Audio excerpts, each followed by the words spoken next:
Hi, I'm Sheriff Bateman, the Sheriff of Anne Arundel County. Welcome to your Anne Arundel's Most Wanted program, a program where we showcase wanted criminals, highlight open cases, and look to you for tips. You, concerned citizens, that share my same goal, and that's keeping our communities safe. You'd be proud to know that your calls have allowed us to put handcuffs on thousands of criminals.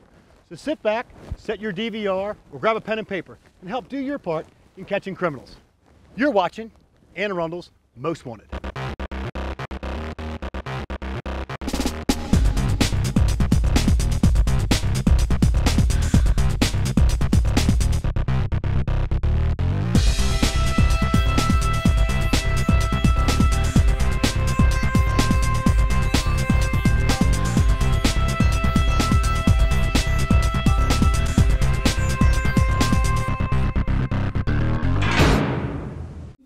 And it's my pleasure to introduce another regular guest on our show, Corporal Amy Megath from the Annapolis Police Department. Welcome back to the show, Amy. Thank you, Sheriff. Who'd you bring for us? I've got three today. The first one is Marianne Elizabeth Graves. She also goes by Taylor and Bitsy. Her date of birth is September 18th of 1966. She is an African-American female, 5 feet 6 inches tall, weighing 169 pounds, with black hair and brown eyes. Her nose is also pierced. Her last known address is 1456 Tyler Avenue in Annapolis, and she has a warrant for failing to pay a fine for driving without a license. This warrant stems from an incident where an officer from the Annapolis Police Department was working a traffic detail for the purpose of locating aggressive drivers. The officer noticed a red Dodge Caravan driving in the dark with the headlights off. The officer stopped the vehicle, asked for the driver's license and registration. The driver was identified as Graves. She told the officer she did not have a driver's license. Graves was issued a traffic citation for driving without a license. Later, when the officer returned to the Annapolis Police Department, he discovered Graves had 2 driver's licenses through Maryland Motor Vehicle Administration. The other license showed Graves's driving privilege was revoked. She was cited for the additional offenses but failed to pay her fine for driving without a license, and this warrant was issued. Second one we have is Donald Lewis Stansbury Jr. He also goes by Tank. His date of birth is October 25th, 1972. He's an African-American male, 5 feet 8 inches tall, weighing 200 pounds, with black hair and brown eyes. His last known address is 1145 Madison Street, and he has a bench warrant for failing to appear for a driving while suspended charge. He has an additional warrant with Anne Arundel County. Our warrant stems from an incident where our officers were out on a traffic stop at President Street and Madison Street when they saw Stansbury driving by in a gray Nissan. The officers knew Stansbury's driving privilege was suspended and had previously warned Stansbury not to drive. After the officers finished with the traffic stop, they went to Stansbury's address and told them they saw him driving and placed him under arrest for driving while suspended. Stansbury failed to come to court on this charge, and this warrant was issued. And the third subject is Stephen Hiawatha Dowdy. His date of birth is March 28th of 1962. He's a Caucasian male, 6 feet tall, 180 pounds, with black hair and brown eyes. His last known address is 3307 Grapevine Lane in Bowie, Maryland. He has 1 warrant for possession of CDS paraphernalia and possession of CDS, not marijuana. These charges stem from an incident where an Annapolis officer was on patrol in the area of Forest Drive and Bywater Road when they noticed a vehicle driving erratically, stopping at green lights, swerving between lanes, and making a turn from an improper lane. The officer stopped the vehicle and identified the driver as Stephen Dowdy. Dowdy consented to a search of his vehicle and his person. Officers discovered Dowdy had a grinder used for illegal drugs on his person. Inside Dowdy's vehicle, officers found suspected cocaine and a small glass pipe used for smoking illegal drugs. Dowdy was arrested and charged, but failed to appear in court on these charges. Folks, you know the whereabouts of any of those individuals. Do not approach them. Instead, call that number on the screen, 410-222-1490-911, 24 hours a day. Amy, thank you very much. Thank you, Sheriff.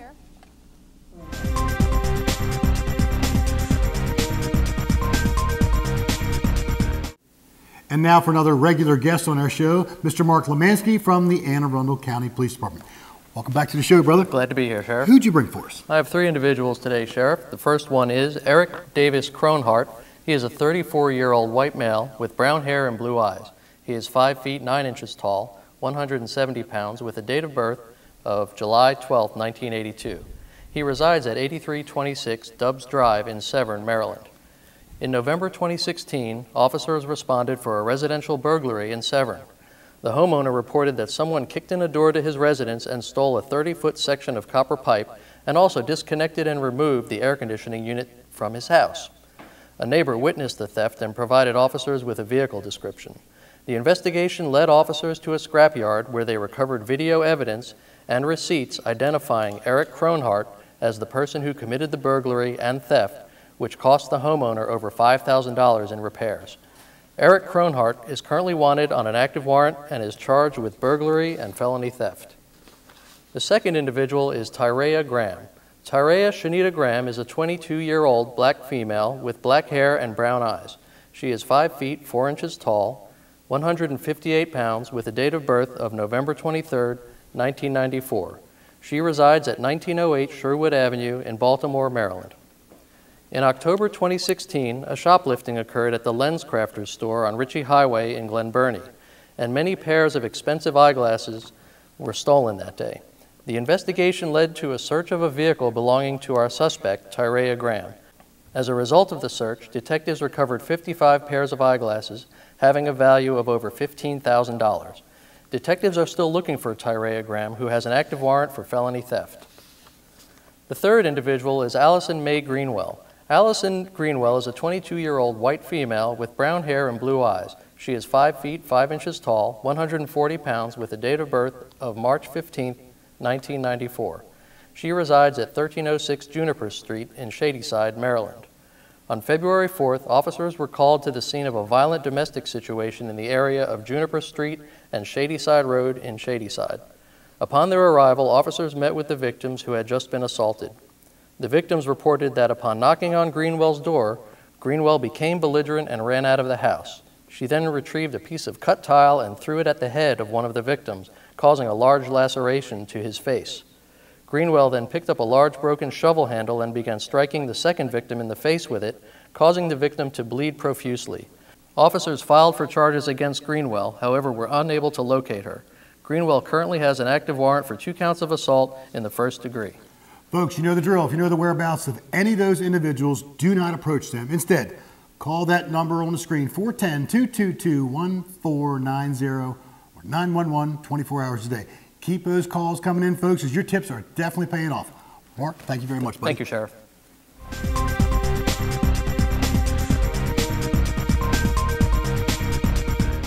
Okay, so Sergeant Ed Eicher from the Maryland State Police Glen Burnie Barracks could not make it today, so Amy's going to read those people wanted by the Maryland State Police.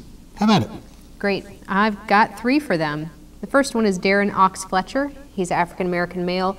Date of birth is November 18th of 1996, and his address is on Charente Court in Glen Burnie. Fletcher was observed driving by troopers in a fashion that was consistent with impaired driving. Fletcher was found to be swerving between 3 lanes and traveling well below the posted speed limit. A vehicle stop was conducted where Fletcher's eyes were glassy and bloodshot. Additionally, Fletcher's speech was slow and slurred. Fletcher could not give an accurate description of his location or where he was traveling from. While speaking with Fletcher, troopers observed a water bottle in the cup holder with a brown liquid and a substance appearing to be marijuana floating on the top. This is indicative of PCP lacing of marijuana prior to smoking. Fletcher further advised troopers he had smoked 3 marijuana joints 20 minutes before driving.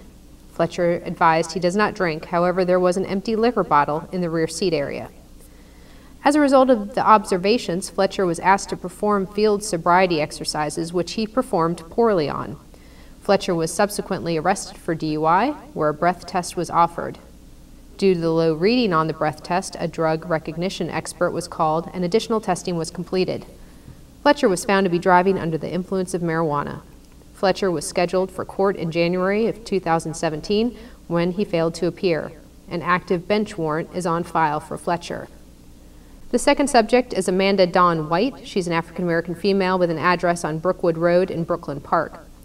White was a passenger in a vehicle stopped for a speeding violation. White was found not to be wearing a seatbelt as required.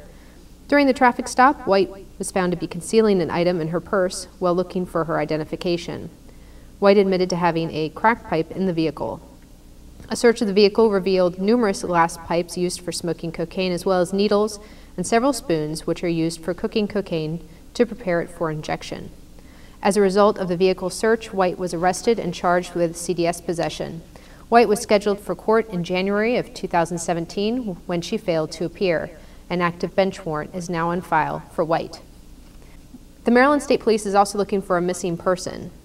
This person is Ashley Lynn Thomas. She's a Caucasian female. Her date of birth is February 8th of 1976, and she has no fixed address. On November 22nd of 2016, Thomas was reported missing by her husband. Thomas's husband reported he had not seen or heard from her since November 11th of 2016.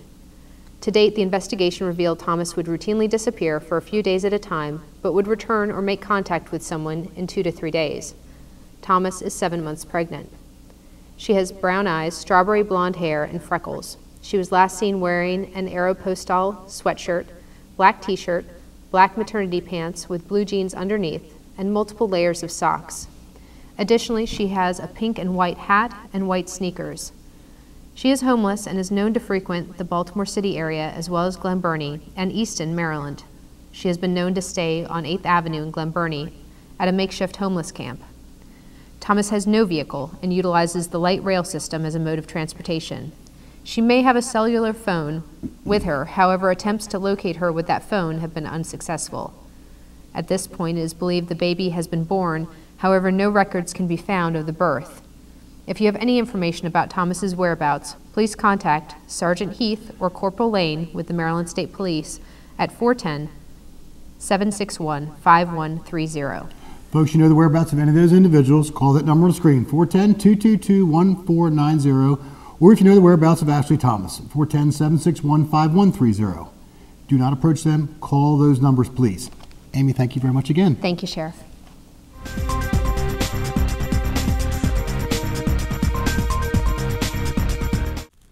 Okay, and now for those subjects wanted by the Anne Arundel County Sheriff's Office. Let's see, our first subject. That is going to be Kendall Bruce Wallace. Now, Wallace has currently 3 open warrants. On July 2nd, 2012, a warrant was issued for Wallace for violating the terms of his probation for a prior violation of ex parte order case. On August 27th, 2012, another warrant was issued after Wallace failed to appear for several traffic cases. On December the 12th of 2012, his 3rd warrant was issued. This one was for new charges of obstructing and hindering and false statement to an officer related to an abduction call county police received. So today, we are looking for Kendall Bruce Wallace, who's a 27-year-old black male with the date of birth of June the 23rd, 1989. He's 5 foot 7 inches tall, weighs 180 pounds, and has black hair and brown eyes. His last known address is 955 West Benning Road in Galesville. And our next subject, that is going to be Caleb Matthew Bradley. Bradley has 2 open warrants for failing to appear for court. The first was issued on December the 2nd, 2013 for his prior assault conviction. The second was issued on January the 15th of 2014 for a prior CDS possession of paraphernalia case. He has been in the wind for a while now, and we need your help to bring him in. So today we're looking for Caleb Matthew Bradley, who's a 26-year-old white male with the date of birth of June the 15th, 1991. He's 5 foot 10 inches tall, weighs 165 pounds, has brown hair and blue eyes. His last known address is 7704 Stony Creek Road in Pasadena. And our last subject, that is going to be Ryan James Watson. Watson has 3 open warrants. The first was issued on February the 28th of 2012 for attempted murder, armed robbery, assault, reckless endangerment, theft under $100, and use of a dangerous weapon with the intent to injure. The story goes that on January 29th, 2012, county police responded for a robbery call. Upon arrival, they spoke with the victim, who stated he had caught a ride to a cookout with a subject he knew and their friend, who was later identified as Ryan James Watson. The victim was driven to the rear of the BJ store on Ritchie Highway and told there was a bonfire in the woods behind the store. He stated as the 3 men walked into the woods, one of the subjects pulled out a piece of chain with a padlock attached to it and began to attack him, striking him several times in the head and body. Wow. The subject, identified as Ryan James Watson, pulled out a hammer and began striking him on the head and body. The two subjects fled the area once the victim stopped resisting and stopped attempting to defend himself. Also, during the assault, the victim's cell phone was stolen. As a result of the attack, the victim sustained a large cut on his head that required 20 staples to close. Several of his ribs and 4 vertebrae in his lower back were fractured during the assault. Luckily, he was able to compose himself enough to make it out of the woods and obtain assistance.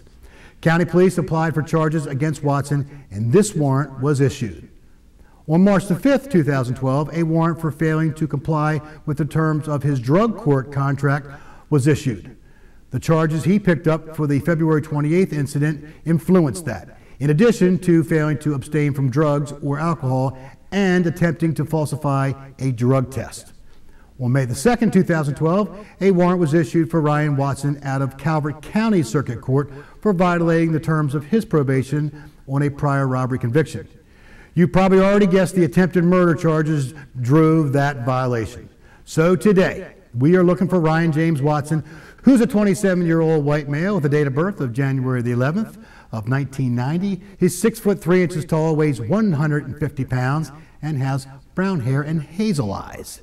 His last known address is 500A Epping Forest Road in Annapolis. Remember, folks, you know the whereabouts of any of those individuals. Do not approach them. Instead, call that number on the screen, 410-222-1490 or 911 24 hours a day. I got to tell you, keep the calls coming in, folks, because your tips are definitely paying off. Now, we're going to take a quick break. When we come back, we're going to meet 2 of our 3 first-place winners in our Name Our Canine contest that we did last month. So stay tuned. We'll be right back. We cannot be bystanders. We can stop to make sure someone is okay. We can warn someone when their drink isn't safe. And disrupt the situation. We can get someone a cab. Or walk them home safely. We can make campuses safer for our friends. Our roommates. Our classmates. Our fellow human beings. We cannot be bystanders. We can intervene. It's on us. all of us. Learn how and take the pledge at itsonus.org. Okay, welcome back from the break. So who I have with me on set today is I have Kylie Hall and Marc Portaro and Deputy Jason Jett. Now in the audience are Kylie's mom, Tabitha, and Marc's dad, Jacob, and mom, Sarah, and brother, Noah. So glad you guys came. Great to have you guys here.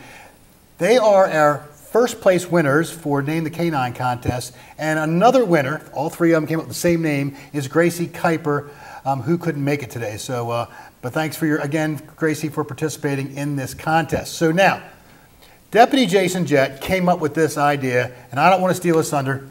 Jason, tell us about it.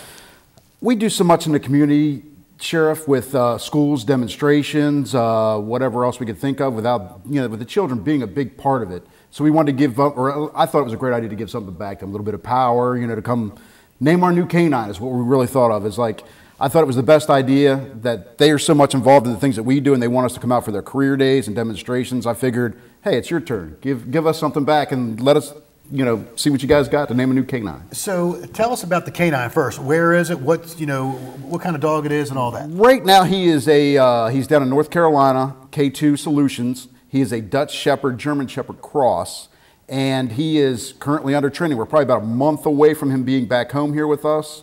I understand he was introduced to basic explosive detection probably about 2 weeks ago, and within 3 days he was picking up on the odor. So he's on board and he's ready to come back and make us proud, hopefully. And why do we have a new canine coming aboard? Grimm's getting ready to retire. Grimm is my current canine. He is 9.5 and starting to slow down a little bit. We've noticed, the gray face and the sore hips and whatever else, and it's time. So we're going to switch out and put a rookie on the road and see what we can get.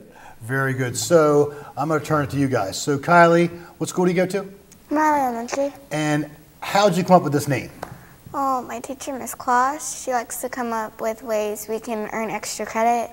So we have stations we can do, and then one of the stations is Include the Community, and it's where she comes up with competitions like this one, and we all had to enter names, and then my name was Reaper. Your name was Reaper. So how did you come up with the name Reaper? Well, it was a fun play off of Grimm in honor of the other canine. Mm-hmm. Very good. And what grade are you in? 5th. Outstanding. All right, Mark. So same question. So how'd you come up with the name Reaper, and how'd you submit it to me? Well, the name Reaper, I thought it went really well with Grim because Grim Reaper, and his black fur really suited him well. Oh yeah, because the whole Grim Reaper connotations of that name. Okay, I never thought about that. That's pretty cool. What grade are you in?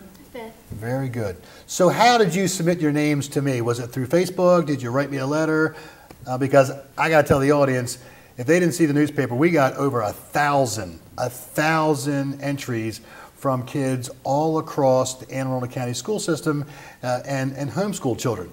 And before you answer that question, when we put it out, it was just going to be Anne Arundel County children in elementary school.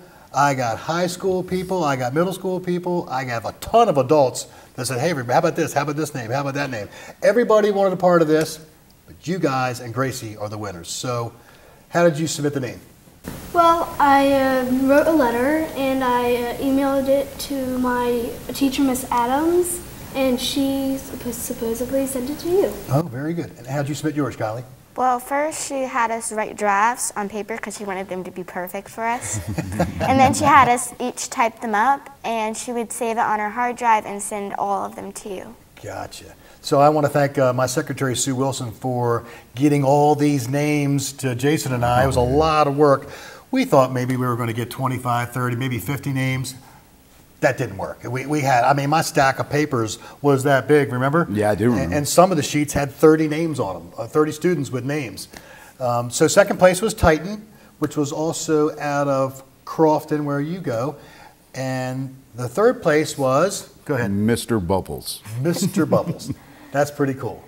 But so you guys got to feel honored because 1,000 submissions, and if you include adults, it would have been probably 1,500 at least. 1,500 submissions, and you guys and Gracie are the winners. So we gave you, maybe Lieutenant Jennifer can have this shown on TV. We gave you guys Mission Barbecue gift certificates. You got some sheriff pins. Challenge coin was one of them. And a challenge coin, right. So Jason, tell them what we're going to do once you get your hands on the dog. Once we come back, we promised you guys a demonstration. Each one of you gets a demonstration for your school. Also, Gracie, yes, actually gets one too, because there was 3 first-place winners. So when we get back, we're going to get in touch with your principal, and we'll come out and put on a show for you guys. Hopefully, like I said, we'll bring more than one dog and have a good day of it and show you guys some fun stuff and what we've learned down there and show you what you got back for your name. So to tell the audience, to tell you guys, I tried to get Reaper on FaceTime today so we could have Reaper on TV, so we all could see it, because I haven't laid eyes on him other than a picture like you guys have seen, which Mr. Dale will have on the screen for the audience to see. But yeah, I wanted to FaceTime Reaper today, and I even talked to Jason off camera about having like a live GoPro so we could see him all the time. Because see, I think Reaper should be hearing his voice and seeing his name now while he's here in Maryland and he's in the Carolinas. But anyway, we'll work on that. So how long do you think the training will be? We estimated about 3 months, and we started probably beginning of January. So here we are, probably the end of March is what I'm thinking we're going to be ready to go. So we'll probably come back here and do some fine tuning on our end with, get him adequated to what we do around here on a daily basis, and should be ready to roll probably within, I'd say the end of March, beginning of April. So everybody knows what's going to happen to Grim. Grim will retire, and he will come home with me and live the good life and hang out with his children at home is what I call him. He's in love with both of my sons, so that's what he really wants to do. Go home and play and relax and live the good life. And your fiance. And my fiance, absolutely. I just saved him, folks. So why don't you explain to the audience about what a canine dog does when it's off? When it's off, we basically call their home their recharge station. They love to come home and relax and be like any other regular dog. Everybody thinks, oh, you got to put them away and hide and whatever else. And that's still a general, somewhat of a belief in canine. Some other canine officers make them part of their family and welcome into the home and be a what's the word I'm looking for? Lapdog. Thank you. Really, that's what he's going to be. He's going to really relax and enjoy his life. So tell the audience what kind of specialties Reaper will have. What will Reaper's assignment be when he gets to our office? He'll have explosive detection. That's one of our main concerns, especially with the courthouse. a lot of the threats we've received, around the county and different things like that. He'll definitely be doing the explosive detection. He'll be doing tracking and trailing as well, which means he can track bad guys, and we'll be doing some apprehension work, which sadly at the end of those tracks, sometimes you got to bite the bad guys. So that's what he'll be doing. Very good. So I really appreciate you guys getting involved with this. I really like meeting you all and your family, and having you here on set today, having this experience under your belt. You guys got to be really proud of yourselves. So let me thank a few people that allow this show to happen every single month. First, we have our county executive, Mr. Steve Shue. We have the Anne Arundel County Chief of Police, Mr. Tim Altamari.